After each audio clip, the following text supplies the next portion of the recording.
Bom dia, a graça e a paz de Jesus. Que bom, mais um domingo na presença do Senhor, mais um momento muito especial de louvor, de adoração, de estudo da palavra de Deus. E nós queremos agradecer o Senhor por mais essa oportunidade que o Senhor está nos dando nessa manhã, de estudarmos a palavra dele e também aprender, tirar algumas lições importantes, para a nossa vida. Então a gente louva a Deus por esses momentos e nós pedimos que o Senhor continue agindo na nossa vida, no nosso coração. Avisando os irmãos, eu creio que nós só teremos a transmissão, está ao vivo, através do Face. Nós não temos a transmissão no YouTube. Me parece que não, né? Então, se você tem como colocar também na televisão essa transmissão. Tá? Então, nós louvamos a Deus, pedimos que o Senhor continue nos abençoando. E nós vamos agora orar ao Senhor, pedindo que o Senhor nos abençoe e que esse momento que vamos passar aqui, esse tempo que vamos passar aqui, possa ser para a honra, para a glória do nosso Deus. Então vamos orar. Senhor Deus e Pai, nós queremos te dar graças, te louvar, Senhor Deus, por esses momentos tão especiais da Tua Palavra. Nos damos graças, Senhor Deus, por tudo que o Senhor tem realizado na nossa vida e pedimos, ó Pai, que o Senhor nos acompanhe nessa manhã, que possa ser uma manhã muito especial para a honra, para a glória do nosso Deus.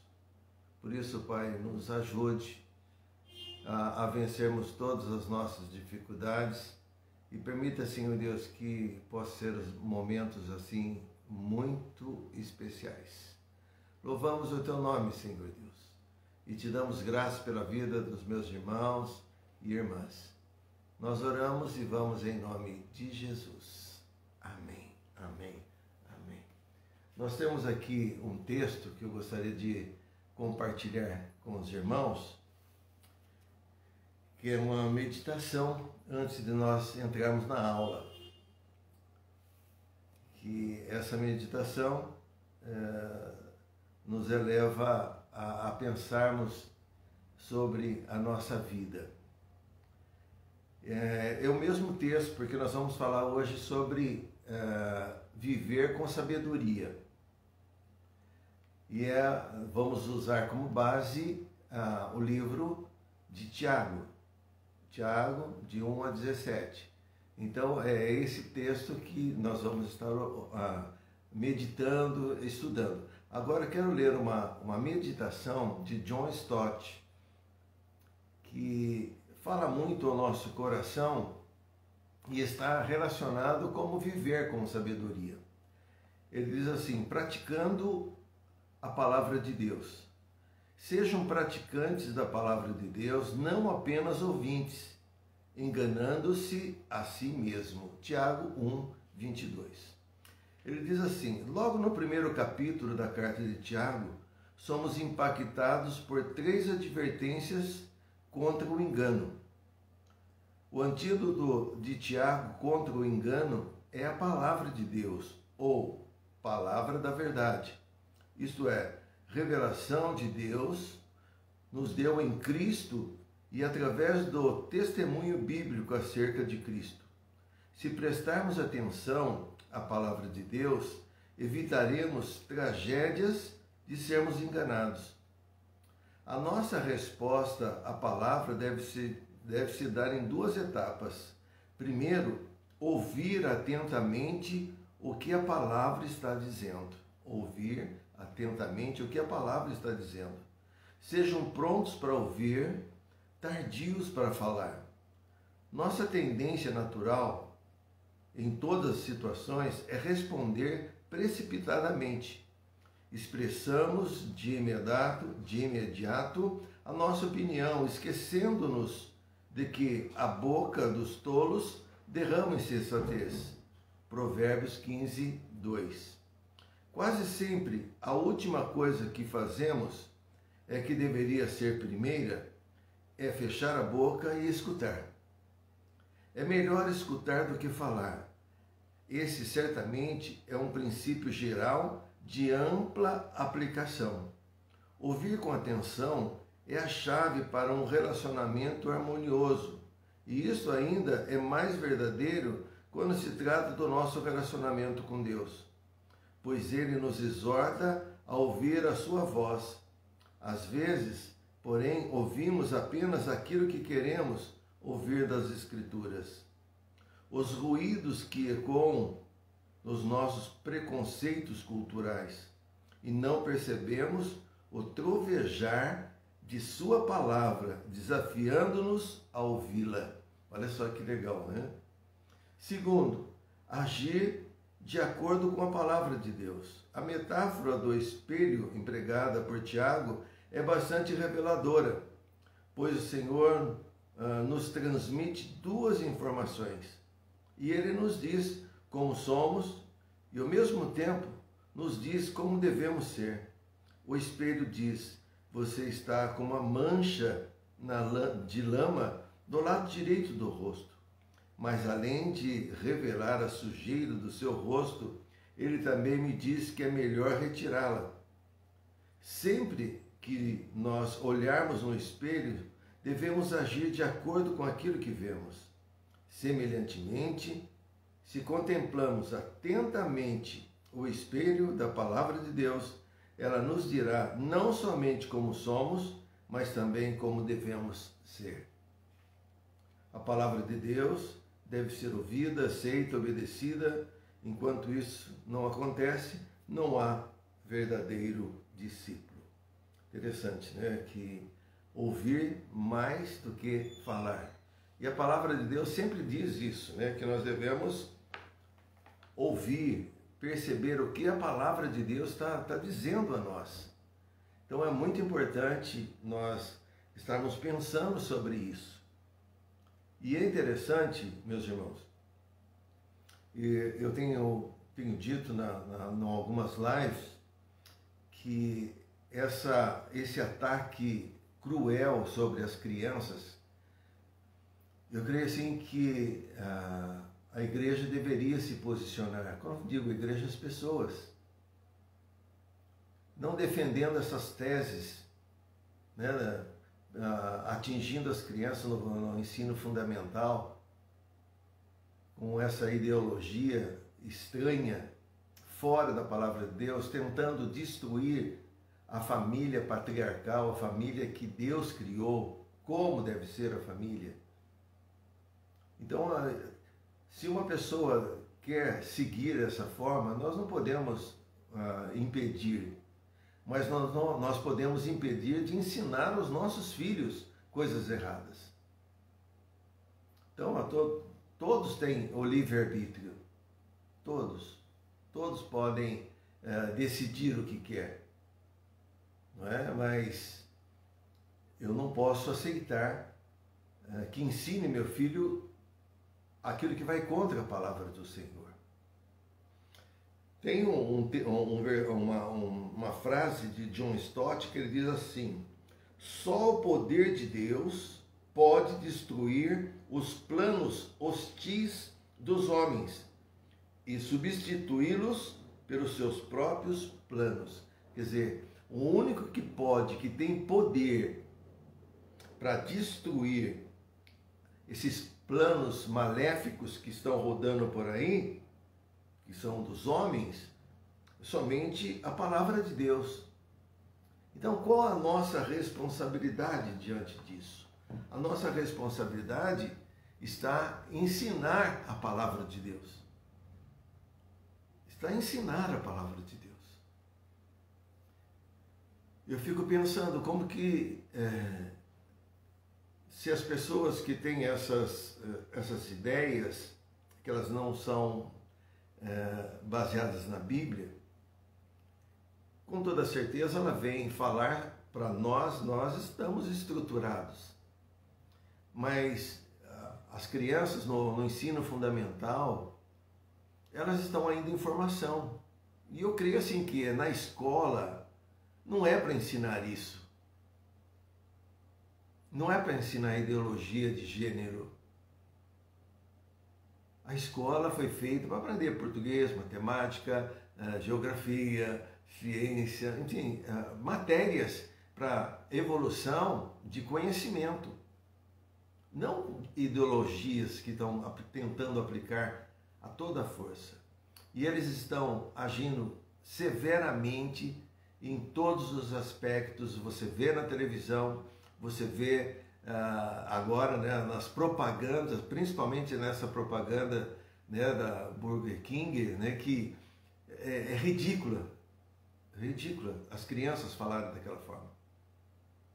Quer dizer, coitadinha, elas não têm conhecimento. Por isso a importância, né, dos pais estarem bem preparados para ensinar os seus filhos em casa. Porque eles vão sair, eles vão para o ensino fundamental, né? A gente não sabe qual é a ideologia dos professores. Há muitos professores maravilhosos e bons que ensinam realmente o que deve ensinar, mesmo que tenha outra ideologia, mas ensinam o que deve ensinar. Mas há outros também que não ensinam o que devem ensinar e estão ensinando ideologias. A destruição da família. A família não tem mais importância. Essa é a figura, essa é a estratégia. E tem muitas pessoas crentes que acham que isso está certo. Eu estou dizendo que todos nós temos o livre-arbítrio para decidir o que nós desejamos. Sim, tranquilo. Mas, porém, eu não posso concordar com um erro que vai contra a palavra de Deus. Eu não posso. Então isso é muito importante nós pensarmos. Nessa primeira palavra que nós estamos dando agora, é para que você ore, e nós vamos orar agora, pedindo a Deus que nos dê sabedoria para nós enfrentarmos essas coisas. Quantos daqui não têm filhos ainda pequenos, estão ainda, quem sabe ainda no ensino básico, né?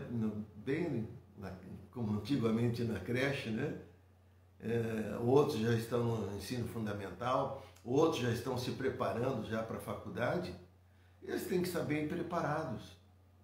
Qual que é a função de toda essa propaganda, naquela que vimos aí do Burger King?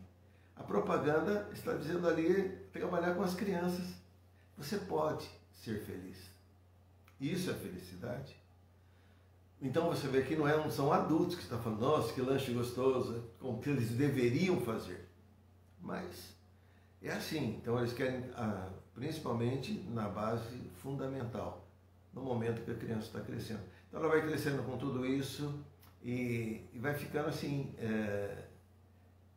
aquilo vai ficando comum, né? Rotineiro. Então vai chegar um tempo que não tem importância, que é certo. A mentira vai sendo falada várias vezes, a pessoa acaba acreditando.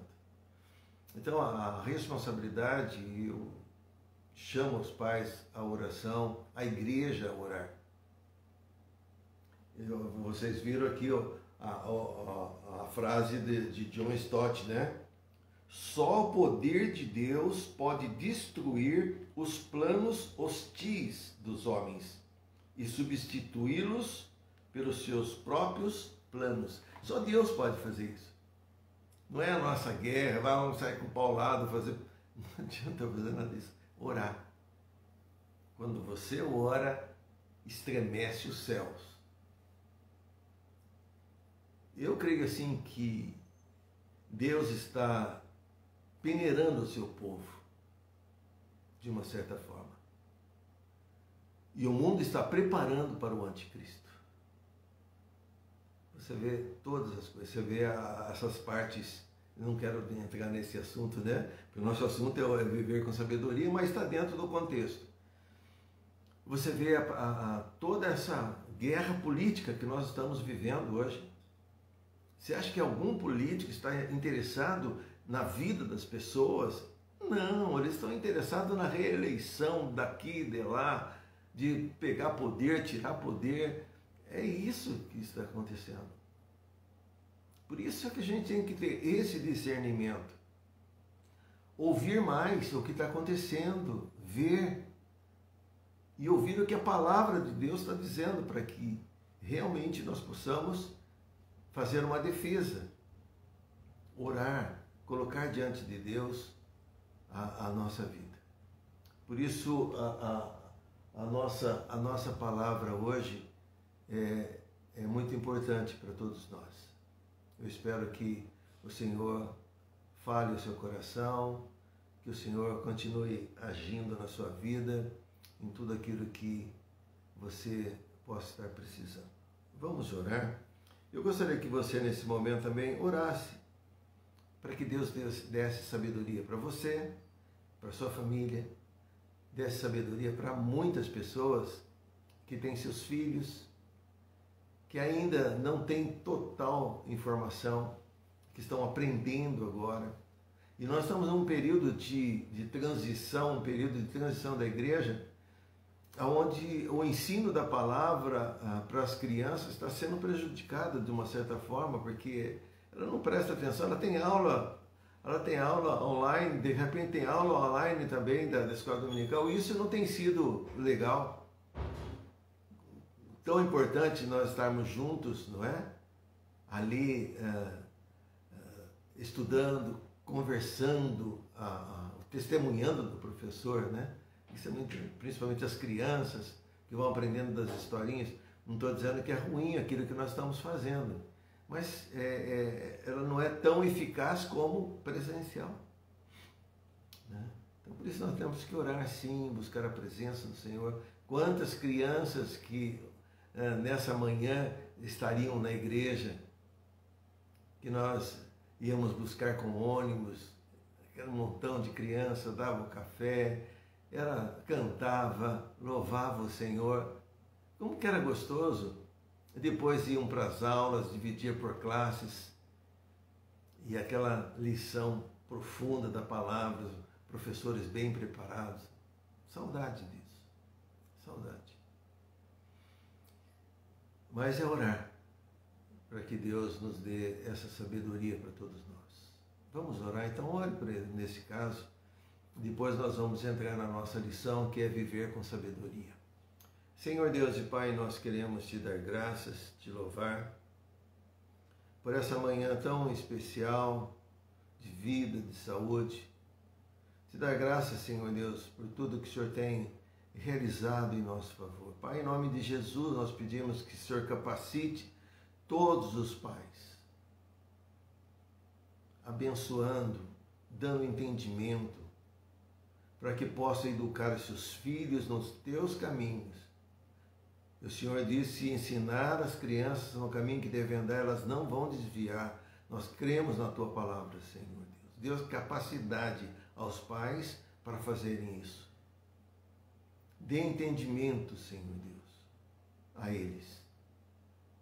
E dê, Pai bondoso, que os jovens, adolescentes, as crianças aprendam da tua palavra, que possa ter conhecimento e saber separar nos momentos dos ensinos errados. Abençoe, Pai bondoso. Abençoe todas as crianças, abençoe também os professores, abençoe aqueles que têm essas ideias fora da palavra. O Senhor diz que a única coisa que pode destruir essas ideologias hostis é somente a tua palavra, é o Senhor. O Senhor pode mudar o rumo dessa história. Pedimos, ó Pai, a tua bênção e vamos em nome de Jesus. Amém. Amém. Amém. Pega a sua Bíblia lá, se já está aí. Tiago, capítulo 4, a partir do versículo 1, nós vamos estar lendo, meditando nesse texto da palavra de Deus. Se você tiver condições de compartilhar sempre é importante por causa da palavra de Deus, né? Faça isso. Senão, não tem dificuldade nenhuma.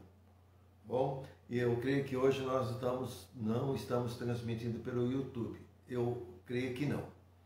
Somente pelo Face da igreja, da RPI Olinda. Tiago capítulo 1. Ele diz assim: de onde procedem as guerras e brigas que há entre vocês? De onde, senão dos prazeres que estão em conflito dentro de vocês? Vocês cobiçam e nada têm, matam e sentem inveja e nada podem obter, vivem a lutar e a fazer guerras, nada têm, porque não pedem, pedem e não recebem, porque pedem mal para esbanjarem seus próprios prazeres. Gente infiel, vocês não sabem que a amizade do mundo é inimizade contra Deus? Aquele, pois, que quiser ser amigo do mundo se torna inimigo de Deus. Ou vocês pensam que em vão que a Escritura diz: é com ciúmes que por nós anseia o Espírito, que Ele fez habitar em nós? Mas Ele nos dá cada vez mais graça. Por isso diz: Deus resiste aos soberbos, mas dá graça aos humildes. Portanto, sujeitem-se a Deus, mas resistam ao diabo e ele fugirá de vocês. Cheguem perto de Deus e ele chegará a vocês. Limpe as mãos, pecadores, e vocês que são indecisos, purifiquem o coração, reconheçam a sua miséria, lamentem, chorem, que o riso de vocês se transforme em pranto e que a alegria de vocês se transforme em tristeza. Humilhem-se diante do Senhor e Ele os exaltará. Irmãos, não fale mal um dos outros. Aquele que fala mal do irmão ou julga o seu irmão, fala mal da lei, julga a lei. Ora, se vocês julgam a lei, não é observador da lei, mas juiz. Um só legislador é o juiz, aquele que pode salvar e fazer perecer. Mas quem é você para julgar o seu próximo?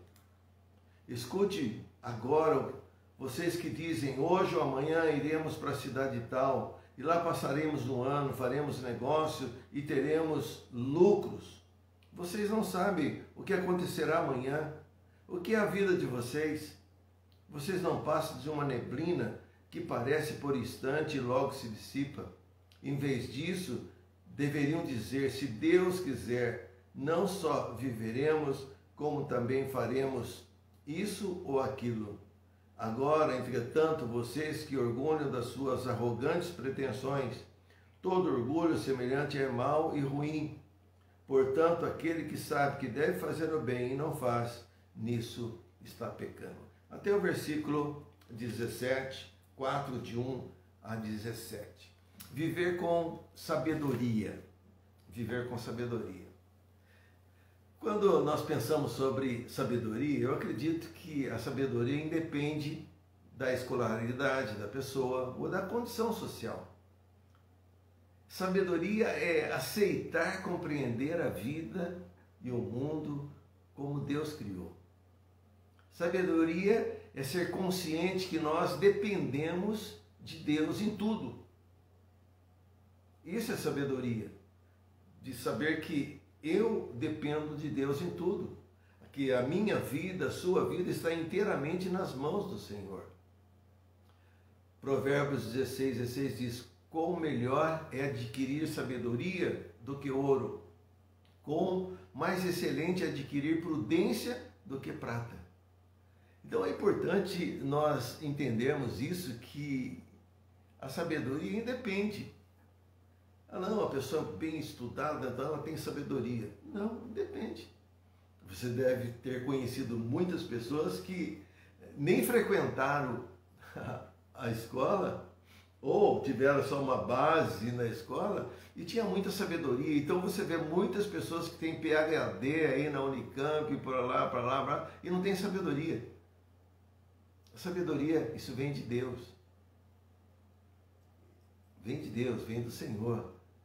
Para você entender, eu entender, que nós estamos inteiramente nas mãos de Deus. Essa é a sabedoria. É viver com sabedoria. Esse é o título. Viver com sabedoria. E é interessante, essa mensagem da carta de Tiago, ela foi para ajudar os crentes, os cristãos da época, né? Estavam dispersos, né? E muitas provações que eles estavam passando, eles estavam expostos ao tempo todo a perseguições, a provações. Então, essa carta ela tem como finalidade em ajudá-los a viver, a sobreviver diante de tudo aquilo que eles estavam passando. Tiago diz: a força dos prazeres carnais que operam na nossa vida produz um clima de um espírito de contendas entre os cristãos. E havia contendas também lá.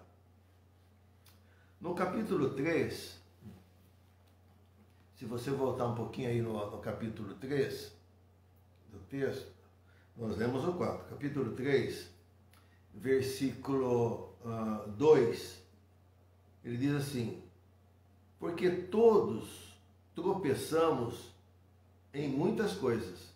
Se alguém não tropeçar no falar, é um indivíduo perfeito, capaz de refrear também todo o corpo. Então ele está dizendo aqui que é possível acontecer isso. Versículo 3 do capítulo 3. Ora, se colocamos um freio na boca do cavalo que nos obedecem, também lhes dirigimos o corpo inteiro. Quer dizer, ele fala e faz um comparativo, né, de um cavalo com um freio. Versículo 4. Observe igualmente os navios que, sendo tão grandes e impelidos por forte vento, são dirigidos por um pequenino leme e levado para onde o piloto quer. Então ele deixa bem claro, né, que a nossa vida, ele mostra que aqueles dias que havia hostilidade, confusões, havia divisões, rixas, competições, estava relacionado com o quê? O dominar do falar, da língua. E ele diz que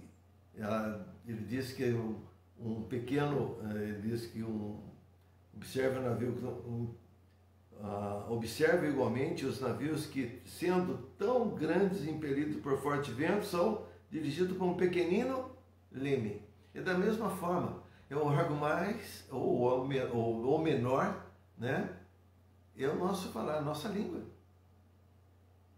Então, Tiago começa a mostrar, ele diz que as contendas que estava havendo entre eles é exatamente assim. Então, um homem carnal ou um cristão carnal produz assim problemas em todas as áreas, aonde eles estiverem.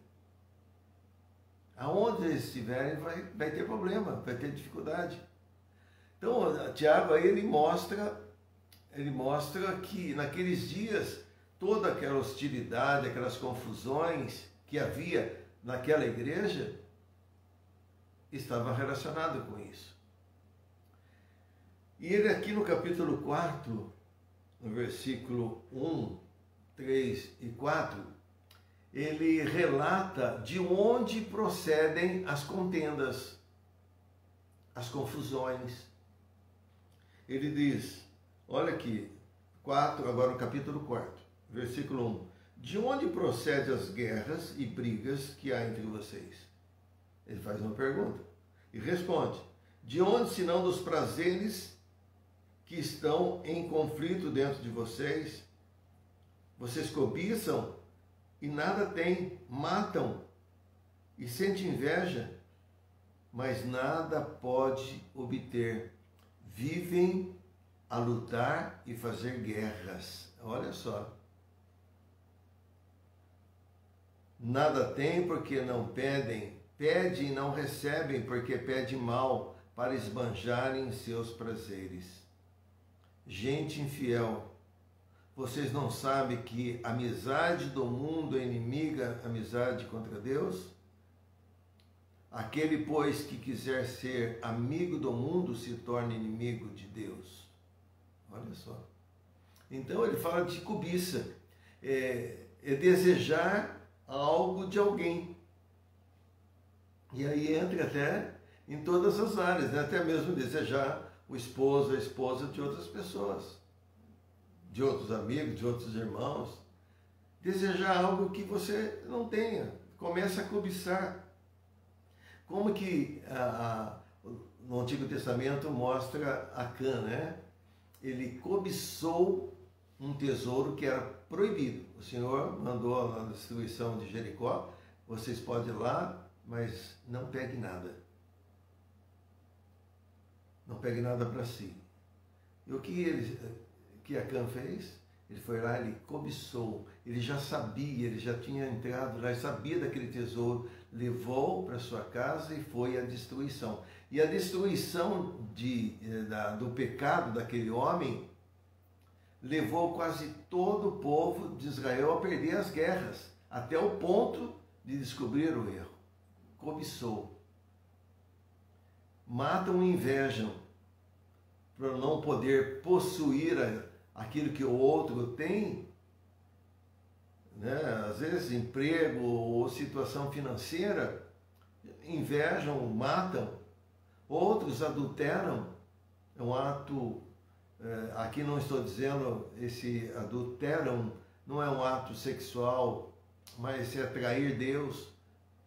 Não dá para navegar com o pé em duas canoas, de forma alguma. A infidelidade espiritual do homem para com Deus. No versículo 6, ele diz assim: mas ele nos diz uma vez, versículo 6, mas ele nos dá cada vez mais graça, e por isso Deus resiste aos soberbos, mas dá graça aos humildes, orgulhosos, pessoas arrogantes, pessoas que desprezam o outro, procuram falha nos outros, é crítico, não precisa, não depende de ninguém, nem mesmo de Deus. É esse tipo de orgulhoso que a palavra está dizendo. Não há pessoas assim mesmo, arrogantes. Principalmente nessa época a gente vê dessas brigas políticas, a gente vê essas coisas, pessoas tão arrogantes, meu Deus. Tão arrogantes. No versículo 7, o que ele diz? Olha só.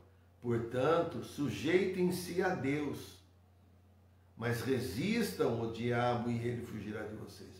Quer dizer, isso é muito importante, nós estarmos pensando sobre isso. Sujeitar a Deus. Quer dizer, passar inteiramente uma vida de sabedoria na presença de Deus e resistir toda armadilha, resistir todas as indicações, todas as atitudes que o diabo quer impor na nossa vida. E a palavra diz que ele vai fugir de nós. Ele vai fugir. É a palavra de Deus. Não sobreveio a você nenhuma tentação que não fosse, que você não pudesse suportar. A palavra diz isso. Não é verdade? Eu caí porque não aguentei. Não, você caiu porque você quis. Porque há situações, há momentos que você tem condições, sim, de sobreviver àquilo que está passando. Então, caiu, coitado, eu caí porque a carne é fraca. Essa é uma desculpa muito esfarrapada. Porque a palavra de Deus diz assim: sujeite-se a Deus, mas resista ao diabo. Por que não resistir ao diabo? Porque aquilo que o diabo está propondo é muito bom, entre aspas. É aquilo que você gosta. O diabo jamais vai dar alguma coisa para você, ou sugerir alguma coisa para você que você não goste. Né? Eu gosto do vermelho, então ele vai mostrar sempre o vermelho para mim. Não é verdade? É assim que acontece. E você sabe.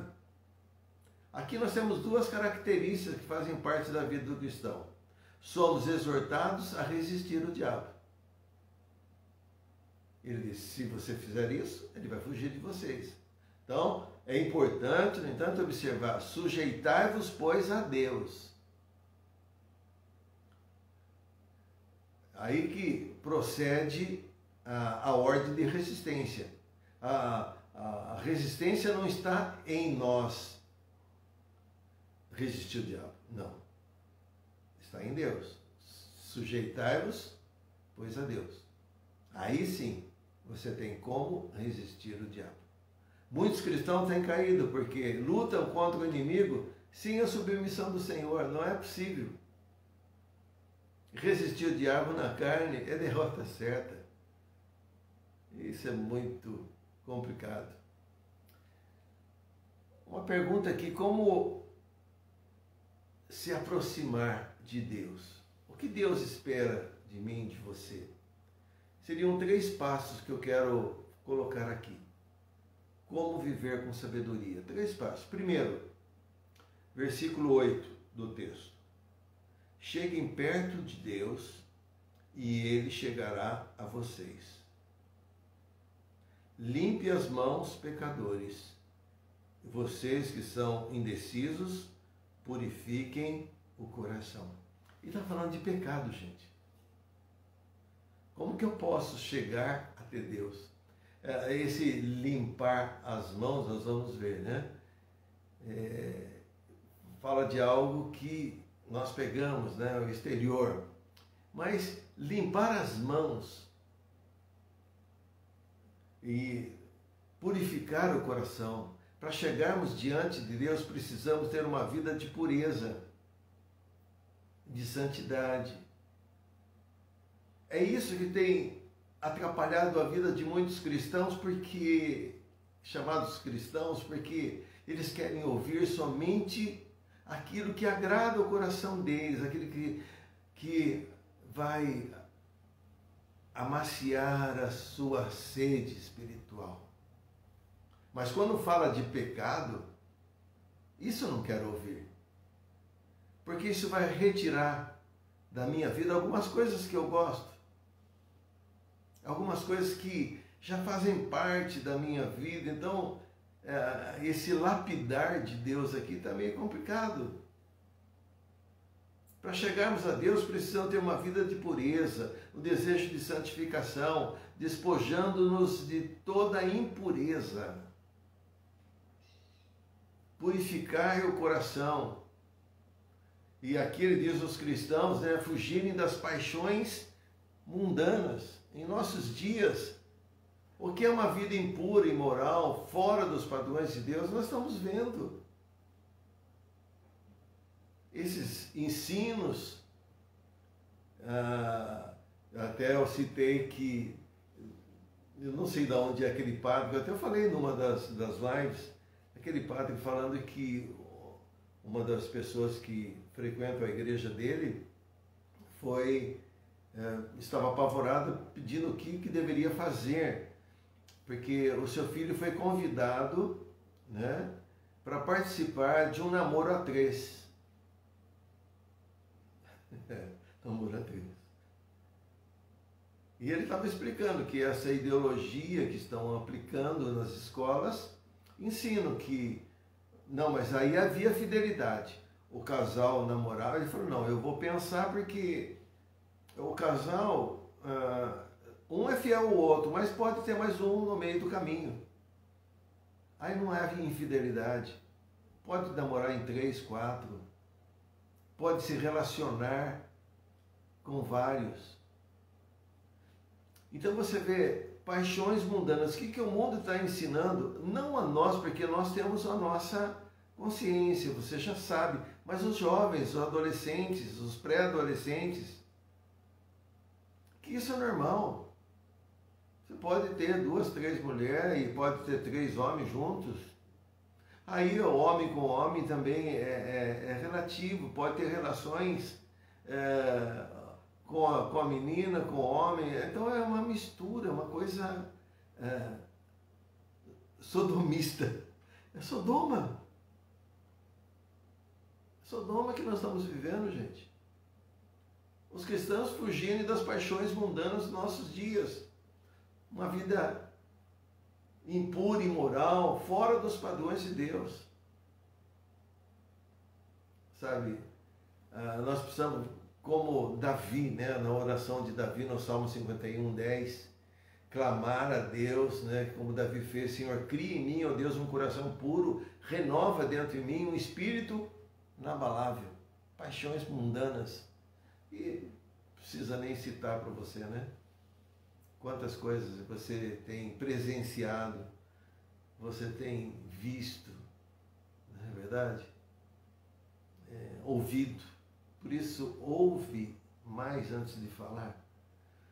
Ouve o que está acontecendo e busque na palavra orientações. As mãos representam aqui o exterior, aquilo que nos dá a ideia de ação, né? O coração nos remete ao íntimo da pessoa, ao seu interior, nos dá ideias de emoções, né? Efetividades, né? Daquilo que estamos fazendo.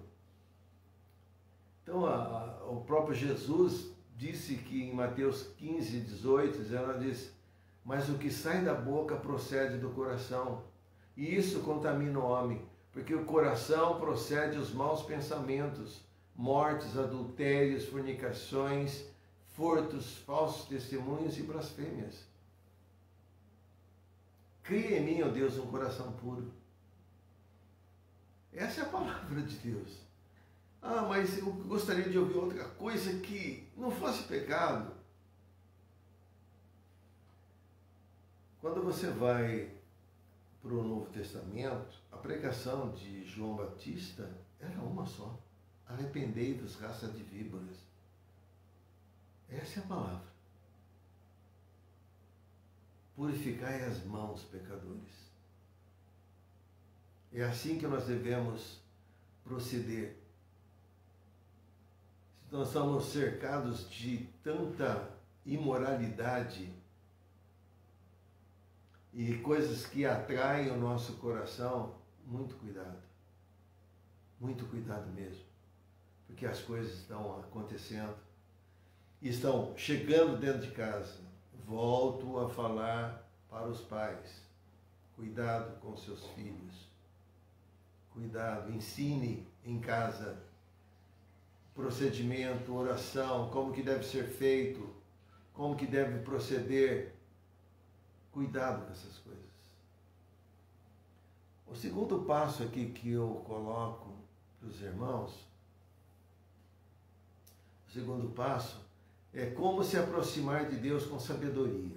No versículo 9 do texto, ele diz assim, eu acho muito interessante, é como se fosse a pregação de João Batista.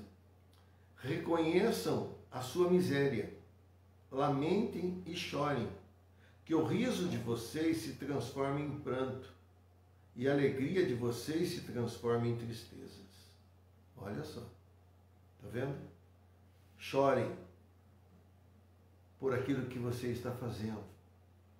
Esse riso do mundo, esse riso de alegria que o mundo tem oferecido, se torne em lamento.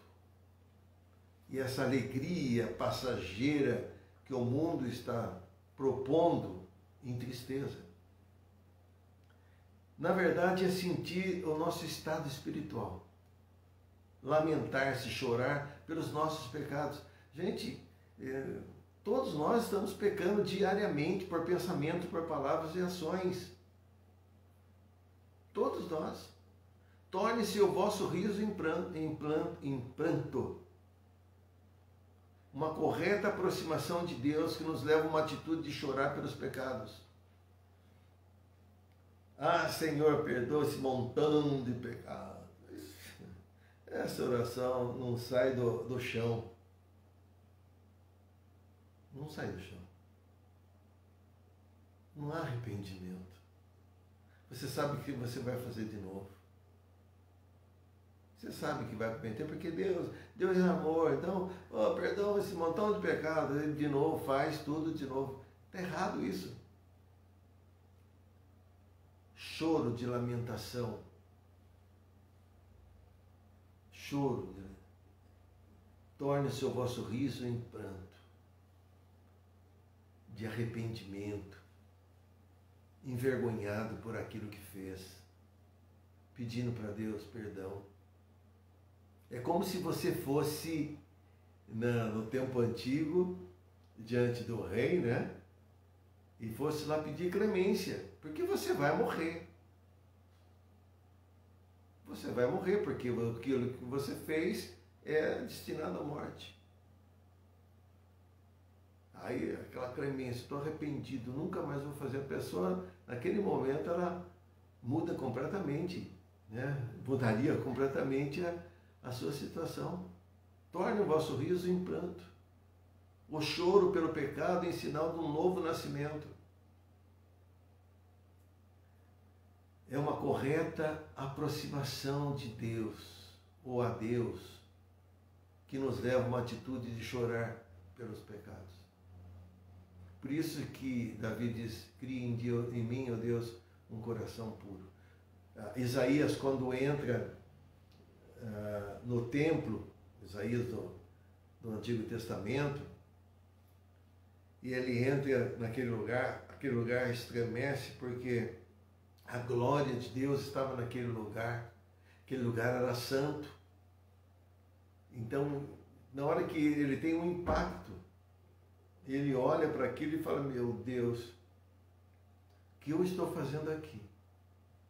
Sou um homem pecador, um coração impuro, e habito no meio de muitas pessoas pecadoras. Aí o Senhor manda uma brasa para aliviar o seu pecado. Então, é esse encontro, quando você tem um encontro com Deus, é revelado tudo aquilo que está na sua vida. É somente esse encontro que traz a revelação, é somente nesse encontro que você vai tornar o seu riso em pranto, chorar pelo pecado, né? E essa alegria que aquele pecado dava agora por tristeza. Aqueles que nascem do Espírito, é um sinal de um novo nascimento. Aqueles que nascem do Espírito, que têm o coração quebrantado, têm também tristeza pelo pecado. O estado de espírito de uma pessoa muda quando se aproxima de Deus com seriedade, não fará de modo relaxado, mas diante de uma postura correta diante de Deus. E ele diz, a vossa alegria e tristeza mostra que há uma mudança emocional no estado de espírito, que se aproxima de Deus em busca da santificação. A palavra tristeza aqui nos dá uma ideia de olhar para baixo, para o chão, uma atitude de vergonha, não podendo encarar o próprio Deus. É aquela tristeza de você já tem até mesmo esse comparativo, quando você chama, às vezes o filho faz alguma coisa errada e ele não te encara, ele fica cabisbaixo. Você fala, olha para mim. Assim, essa tristeza é olhar para baixo. Um sinal de vergonha, uma atitude de vergonha. O publicano, porém, estando em pé, de longe, nem ainda queria levantar os olhos aos céus, mas batia no peito, dizendo, ó Deus, tem misericórdia de mim, pecador. O publicano aqui, em Lucas 18, ele não ousava levantar os olhos para os céus. É possível buscar uma aproximação profunda em Deus sem sentirmos vergonha do nosso estado espiritual, é impossível buscarmos uma aproximação profunda diante de Deus, sem nos sentir pecadores.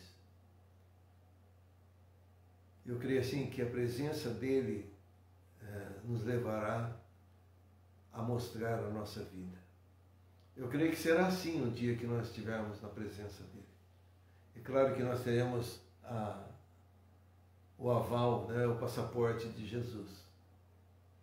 Aquele que não tem, já vai direto. Né? E o terceiro passo aqui, como se aproximar de Deus com sabedoria. O versículo 10, ele diz assim: humilhe-se diante do Senhor e Ele os exaltará. Humilhar-se diante do Senhor, Ele vai te exaltar. É um ato de submissão. Por isso está relacionado com alguém que deseja viver de acordo com a vontade de Deus. Paulo diz um texto, ele diz assim, muito interessante, em Filipenses: de sorte que haja em vós o mesmo sentimento que houve também em Cristo Jesus, que sendo em forma de Deus, não teve por usurpação ser igual a Deus, mas esvaziou-se a si mesmo, tomando forma de servo, fazendo-se semelhante aos homens, e achado na forma de homem, humilhou-se a si mesmo, sendo obediente até a morte e morte de cruz. Por isso também Deus os exaltou sobremaneira, e lhe deu um nome que está sobre todo nome, para que o nome de Jesus se dobre todos os joelhos, que estão nos céus, na terra, debaixo da terra, e toda língua confesse que Jesus Cristo é o Senhor, para a glória de Deus. Filipenses 2, de 5 a 11. Interessante, né? Jesus foi exaltado sobre tudo e sobre todos, mas antes esvaziou-se. Deus resiste aos soberbos e dá, porém, graça aos humildes. Eu queria encerrar concluindo essa nossa palavra.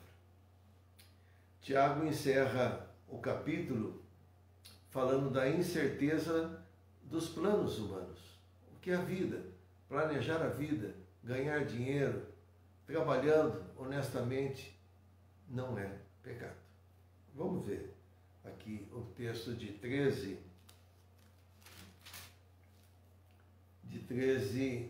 a 17. Escute agora vocês que dizem: hoje ou amanhã iremos para a cidade tal, e lá passaremos um ano, faremos negócio e teremos lucros. Vocês não sabem o que acontecerá amanhã. O que é a vida de vocês? Vocês não passam de uma neblina que parece por instante e logo se dissipa. Em vez disso, deveriam dizer: se Deus quiser, não só viveremos, como também faremos isso e aquilo. Agora, entretanto, vocês que orgulham das suas arrogantes pretensões, todo orgulho semelhante ao seu é mau. Portanto, aquele que sabe que deve fazer o bem e não faz, nisso está pecando. Então, Tiago encerra esse capítulo falando da incerteza, né, do ser humano, daquilo que ele está planejando. O que é a vossa vida? Né? O que é a vossa vida? Aqui não há nenhuma objeção de se planejar a vida, de ganhar dinheiro, né? Trabalhar honestamente. Isso não é pecado. Pelo contrário, é uma medida acertada. Um planejamento de trabalho, são virtudes, né, para cultivar. É uma questão fundamental que Deus foi ali, que nesse texto, a questão fundamental é que Deus foi esquecido. Né? Tiago menciona no versículo 15, deveis dizer, se o Senhor quiser. Não é? É exatamente o que significa se o Senhor quiser. Isso é suficiente para mostrar a dependência de Deus. A gente lembra, né, da parábola do rico insensato. E é muito interessante, a gente tem citado muito isso, né, nos tempos de hoje. E você vê muitas pessoas tendo muitas coisas, né?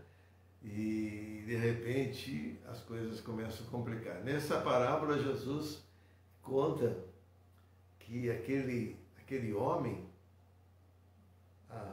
tinha muitos bens e tudo aquilo que ele fazia estava progredindo de uma forma assim assustadoramente, ao ponto dele falar assim: olha, eu preciso construir outros barracões aqui para guardar tudo isso aqui, porque as coisas estão indo de vento em popa, tá? O negócio tá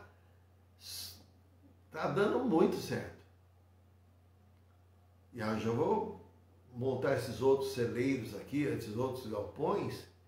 Aí depois eu posso viver regaladamente, quando me aposentar, vou viver tranquilo, vou para lá, vou para cá, posso viajar, porque tá tudo, já preparei todo o meu arsenal de bens, já fiz a mim meu pé de meia, como diz o outro. Né? Mas a palavra de Deus, ele diz algo assim, assustadora e importante para esse momento. Em Lucas 12, 20. Mas Deus disse: louco, essa noite te pedirão a tua alma. O que tens preparado? Para quem será? O que é a vida? O que é a vida? Louco, essa noite te pedirão a tua alma. O que vai adiantar todos esses celeiros? Nada. É viver com sabedoria. E viver com sabedoria é estar na presença de Deus, na direção do Espírito Santo de Deus. É exatamente isso. O que é a vida? Viva com sabedoria, com Jesus no coração, na direção do Espírito Santo de Deus. É isso. Reconhecendo a sua pequenez, reconhecendo que nós não somos nada, vivendo humildemente na presença do Senhor. Viva bem, com sabedoria. Não a sabedoria que o mundo dá, mas a sabedoria que vem de Deus. Amém? Que Deus abençoe você, meu irmão, minha irmã, e que esse dia possa ter sido de grande valia, de você ter levantado um pouquinho cedo. Hoje estava frio, né? Estava difícil para levantar, né? Mas com toda a regalia, hoje você não precisa nem sair de casa. Você está aí no seu sofá. Quem sabe tem vários que estão na cama ainda, né? Olhando pelo celular. Não tem importância nenhuma. O importante é que você ouça a palavra de Deus. Ok? Deus abençoe. Tenha um dia muito abençoado. Eu vou orar. Depois eu quero fazer um convite para você. Senhor Deus e Pai, nós queremos te dar graças, te louvar por esses momentos tão especiais da Tua Palavra. Te dar graças, Senhor Deus, porque o Senhor nos abençoou nessa manhã, nos dando, Senhor Deus, orientações importantes, nos abençoou diante da Tua Palavra, nos orientando a como viver com sabedoria. Nos ajude, Senhor Deus, a enfrentarmos todas essas situações. Abençoe, Senhor Deus, a vida dos meus irmãos e irmãs que estão participando dessa live, dessa escola dominical. E permita, Senhor Deus, que na Tua bondade, na Tua misericórdia, possamos fazer sempre o melhor para o Senhor. Dê a Tua bênção sobre nós, nos dê, Senhor, um dia muito abençoado, nos preparando, Senhor Deus, para o culto da noite. Permita, Senhor Deus, que nada venha interromper o nosso culto de louvor, de adoração, da celebração da ceia do Senhor. Dê a Tua bênção, Senhor Deus. Nós oramos, agradecemos, nós te louvamos, ó Pai bondoso, não em nosso nome, mas em nome do Senhor Jesus. Amém. Amém. Amém. Deus abençoe, tenha um domingo muito abençoado. Eu queria fazer um convite para você, queria desafiar você, de você se com toda segurança, eu gostaria de convidar você a participar conosco da ceia presencial. Se você tiver condições, sem nenhum, eu sei das suas dificuldades, eu sei de tudo. Eu estou convidando aqueles que podem. Aqueles que não podem vão participar da ceia do Senhor através, né, da live. Aí você tira a foto, manda pra gente, vai ser muito legal. Mas eu queria desafiar você, querido, minha irmã, meu irmão, a estar conosco. Eu creio que você recebeu um pouquinho da palavra de Deus hoje. E foi muito importante para todos nós. Muito importante para a minha vida. Deus abençoe você. Que você sinta vontade de participar da escola dominical. Porque a escola dominical é o estudo da palavra. Isso é muito importante. É muito mais importante do que não assistir. Deus abençoe. E até às 18 horas no nosso culto. Então quero desafiar você a participar conosco. Nós temos uma palavra muito interessante de Apocalipse. Eu gostaria que você estivesse lá também. Tá bom? Deus abençoe e até às 18 horas, se Deus permitir. Deus abençoe você também, Elcimar. Deus abençoe a todos vocês. A graça e a paz do Senhor. Bom almoço, hein? Hoje tem macarrão, não é? Deus abençoe. Tchau.